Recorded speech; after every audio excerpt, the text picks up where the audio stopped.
Thank you for coming to our weekly seminar series from Aquaculture Department.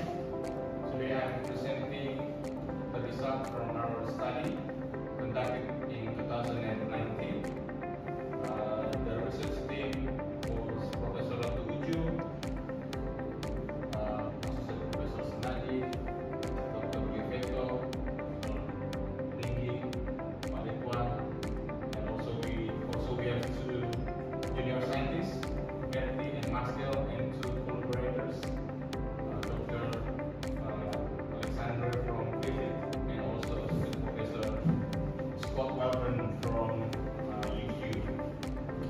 So the topic of my presentation today, how the farmers in East Nusa Tenggara deal with coffee. The grain we got from Australian National University, and also our FKKP internal DIPA grain. Right now, it has three benefits: ecological and also environmental, but also has an economic and industrial benefit. As you can see, it can be used as food, cosmetics, pharmaceutical, biofuels, and also the extract identified in allergens.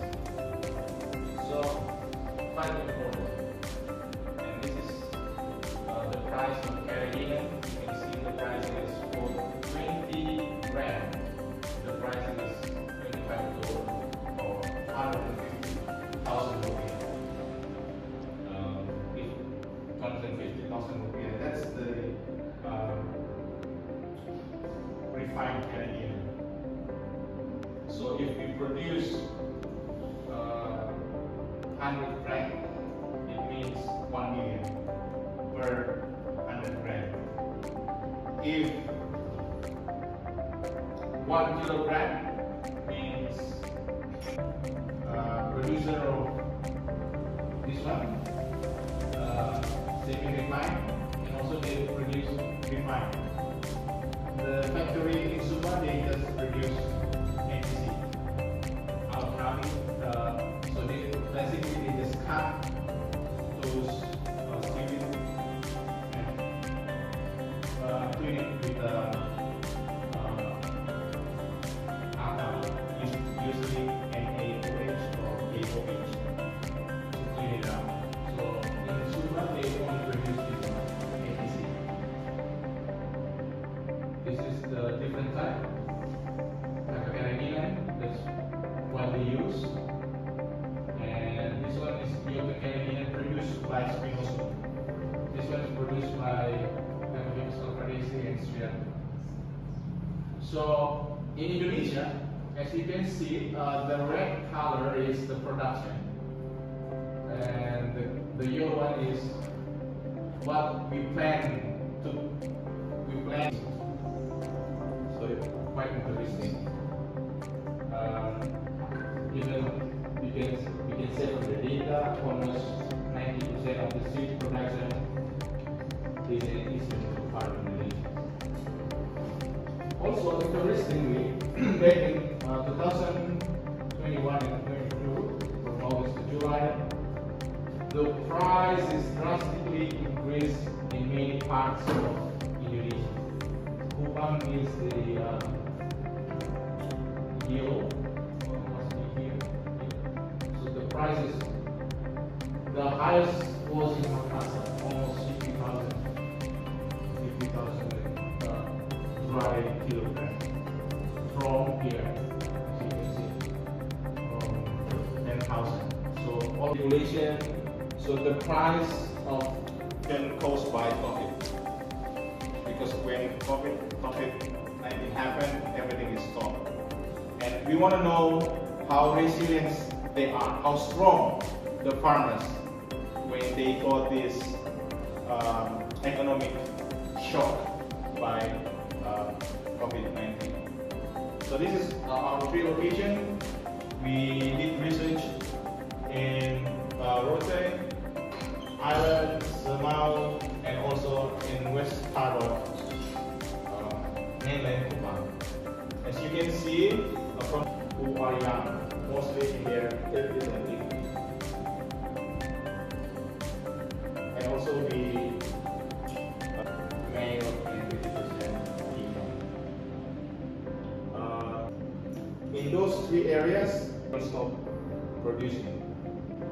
They're producing every month, but the most optimal season is month, from nearly October to September. And this is how they cope, how they can survive. This is their strategy, the farming strategy. They reduce, or sometimes they increase the production. They put more seedlings to the seed or less seedlings, so they control. Because as is happening, if they put just small number of seaweed, then there's less suffer. And also they can move location, move their location, as this guy from Bote seals in a voluntary pool. 80% mentioned that ice is the problem that they're facing the most. The second one is seed pests and also the weather patterns. So this one is these two, we believe, is the main factor that inhibit the development of seaweed farming in NTT, ISIs and pests. And also, I talk about the farming, and also this is the result. How about the environmental shock? Which one is the thing that's the biggest problem? So it's already happened in 2021. Those frogs and seedlings you can't find everywhere. And how they copy that? They use off-bottom seedlings method. They say that's better to when cycle happening, when they put in the bottom, it is better. And then this is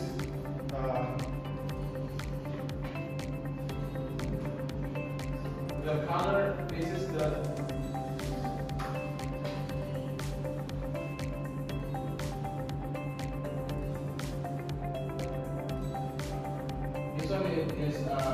activities.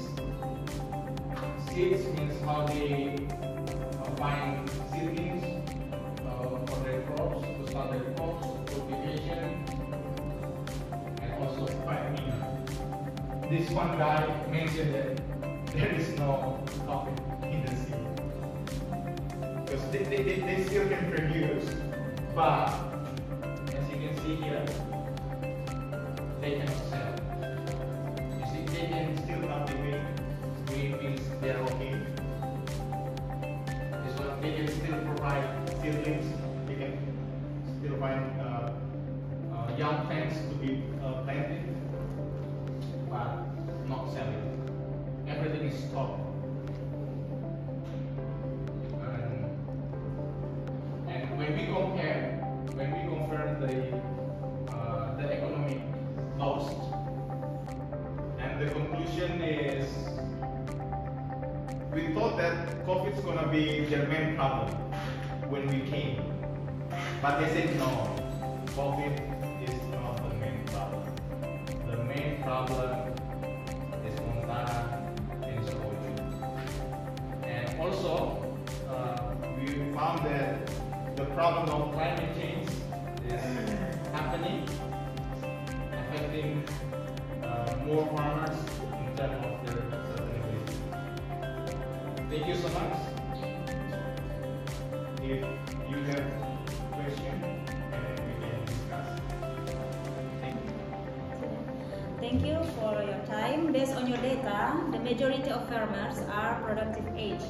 Yeah. Alright? Yeah. Yes. So it can be said that farmer is their main livelihood. Yes. Okay. What do these farmers do when condition or weather do not support farming? even though this is their main livelihood.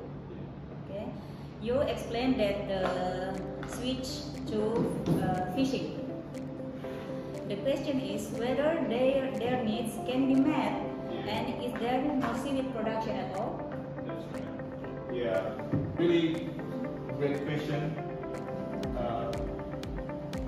Dr. Ade. I think that's their cope mechanism. So because seaweed is their main income comes from seaweed. So when the weather is really bad and when the disasters come, they cannot produce enough money for their family.